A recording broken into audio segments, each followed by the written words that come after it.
కావి కనపట్లేదు sir. Media సోదరులందరికీ ధన్యవాదాలు.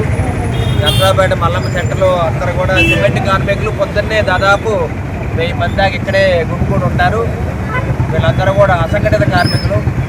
మరి ఏదైతే ప్రభుత్వం ఇచ్చిన ఆదేశాల మేరకు కలెక్టర్ కూడా మరి మనకి చెప్పడం జరిగింది. అందరూ సిమెంట్ కార్మికులు అందరూ, ఆటో డ్రైవర్లు అందరూ కూడా లేబర్ ఆఫీసులో పేర్లు నమోదు చేసుకుంటే మనకి లేబర్ కార్డు ఇస్తారు.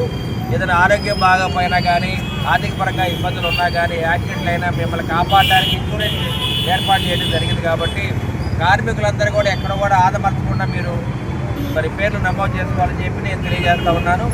రోజు నిత్యం కూడా దాదాపు 7 ఏళ్ళ నుంచి నేను పెడుతూనే ఉన్నాను. మరి కార్మికులు వీళ్ళందరూ కూడా బాగుండాలి, మరి వాళ్ళ కుటుంబాలు, వాళ్ళ భార్య బిడ్డలు బాగుండాలని మీరు దాంతో నమోదు చేసుకోవాలి. లేబర్ కార్డు తీసుకోవాలి అందరూ కూడా తప్పనిసరిగా. ఆ విధంగా తీసుకోవడం వల్ల నారా చంద్రబాబు నాయుడు గారు, పవన్ కళ్యాణ్ గారు, అదేవిధంగా మనకి లేబర్ మినిస్టర్ గారు కూడా మనకి పూర్తిగా అండగా ఉంటారు.